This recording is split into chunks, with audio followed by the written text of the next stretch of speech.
Bonjour à tous, on commence cette revue de presse en France avec le FC Nantes, un club historique qui vient de signer Raymond Domenech en tant que coach. Une décision qui pose question pour le journal L'Équipe. Où va le FC Nantes, se demande-t-il. Le président Waldemar Kita semble naviguer à vue, explique le journal, alors qu'il vient de nommer son 14e entraîneur depuis son arrivée en 2007. Et puis le quotidien sportif parle aussi de la nomination à venir d'un autre technicien, à savoir Mauricio Pochettino, qui devrait bientôt prendre les rênes du Paris Saint-Germain. Pour l'équipe, le futur coach va faire beaucoup travailler ses joueurs, lui qui est réputé être très exigeant. Le journal se demande donc s'il arrivera à faire accepter ses méthodes aux stars de son effectif. Affaire à suivre. On part maintenant en Italie où on parle surtout du mercato des joueurs. L'Inter s'intéresse à Papou Gomez en instance de départ du côté de l'Atalanta. D'après le Corriere dello Sport, ça avance entre les deux parties. Le club milanais vise un mercato à 0€, mais l'attaquant argentin reste une vraie opportunité que les Nerazzurri pourraient saisir. Les dirigeants lombards se sont réunis et ont évoqué celle-ci, ainsi qu'un départ de Christian Eriksen notamment. Autre information, Mario Balotelli pourrait jouer ses premières minutes avec Monza ce mercredi en Série B. Un retour sur les terrains 9 mois après son dernier match.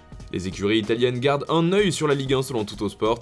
En effet, le Torino suivrait avec intérêt les performances d'Abdoulaye Touré, le milieu de terrain du FC Nantes.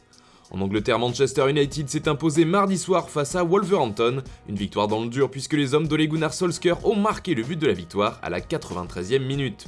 Il s'agit d'ailleurs du seul but de la rencontre encore inscrit par Marcus Rashford. Grâce à lui, United réalise une belle opération et se classe deuxième de Premier League. Les Red Devils sont en progression, résume The Daily Telegraph, qui tient aussi à souligner le travail du héros mancunien. Cela fait les gros titres du Daily Mirror qui rappellent que même si ce but est arrivé très tard, il envoie les Red Devils à seulement 2 petits points du rival et champion en titre Liverpool. A noter que le tabloïd rapporte également des discussions de la Premier League à propos d'un arrêt de la compétition à cause de la forte hausse des cas positifs au Covid-19. Car c'est certainement le sujet du jour pour les journaux anglais, cela fait aussi la une des pages sport du Times ce mercredi. Après la multiplication des tests positifs à Manchester City mais aussi du côté de Fulham, les membres de la Ligue se posent des questions. Des discussions auraient lieu en coulisses qui laissent penser qu'une petite pause de la saison est possible afin de réduire ce nombre de cas. Sam Allardyce, le coach de West Bromwich Albion qui a perdu 5-0 contre Leeds United, s'est dit favorable à un arrêt. « J'ai 66 ans, a-t-il déclaré, et la dernière chose dont j'ai besoin, c'est d'attraper le Covid. » En revanche, Ole Gunnar Solskjaer, lui, s'oppose à cette coupure et semble plus se concentrer sur le calendrier déjà compliqué pour cette saison. Tout cela fait aussi les gros titres des autres quotidiens comme avec le Daily Star qui titre « Stopper notre saison » et qui explique que les clubs demandent cet arrêt mais que la Premier League refuse. C'est aussi ce que met en avant le Daily Express, le show doit continuer, placarde le tabloïd sur sa une, et ajoute que les dirigeants de la Premier League sont déterminés à ne pas couper la saison, malgré la demande de certaines équipes.